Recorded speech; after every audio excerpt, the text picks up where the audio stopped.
2025. Starting off with primer, I had two favorites, either Giorgio Armani Luminous Silk or the OG Milk Hydro Grip. It all kind of depends on what kind of makeup look I'm going for. This is more for like full coverage makeup, and then this one would be for like lighter coverage. For foundation, we have Natasha Denona Hydro Glam Foundation. And listen, as soon as this foundation came out, I want to say like a couple of months ago, I have been using it non-stop. I don't know how to explain it, like you can't feel it on your face whatsoever, but it covers everything you need it to. And then on top of all of that, somehow the longer you wear, the better it looks. For concealer, I am still using my Hourglass concealer. I don't know, just nothing else hits better than this. The coverage in this is absolutely insane, and the way this sets with powder, you can't beat that for me. But something about this one is like the most perfect color. And just look at the way this formula melts into my skin. Yeah. For liquid blush, Huda Beauty blush filter, specifically in shade Cotton Candy. Our second most used blush is Rhode. I like Spicy Mark, but for today we're gonna use Sprinkle. So good.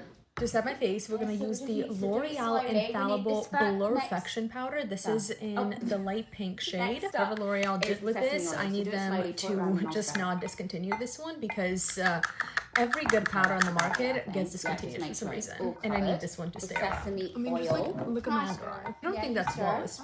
You're just lying to me now. Brighten up my under eye a little bit more. I'm going to use Westman Atelier Skincare Powder. It's very light, and I just like the way it like layers on top of my setting powder. That step is absolutely not mandatory, but this one is. This is the L'Oreal True Match hyaluronic acid powder, and we're gonna use this to set the rest of my face. If you have dry skin, you're gonna love this powder. Nude bronze, and honestly, one of the main reasons I like it is because it smells so good, and when I put it on my face, I can like smell it. I don't know if that makes sense, but that's part of the reason why I use it so much. For powder blush, say Super Suede in shade Bella. If you see it, it almost like redens up my cheeks. And if I want more glow, I use the Rare Beauty powder blushes, but these are like really glowy. For brows, I love the Glossier Boy Brow Pencil because they nailed the shade blonde here. Eyeshadow primer, nothing has changed since last year. I am happy to report I'm still using the Rare Beauty eye primer. I fear I'm just a creature of habit, so that's that. For the eyes, I don't really have an eyeshadow palette that I've used the most. I feel like I used all of them pretty equally, unless you want to count the Makeup Admire Ethereal Eyes, then yeah, I've used this one the most. But you've seen me use this palette so many times, we're not going to be using it in this video. For the shimmer, I've definitely mostly only used this Danessa Myricks Lightworks palette. I've condensed it into like a mini palette, but it comes in like a big one. Every single one of these shades are like some of my favorites, but I specifically like these two pink ones, and I honestly just mix them. The camera doesn't even do it justice. Mascara, I don't know what you were expecting, but the Rare Beauty mascara has been my favorite for the last 5 years. So yeah. You know what? I actually might have lied. I might have wore Makeup Forever in Anywhere Caffeine. Sometimes I just mix it too.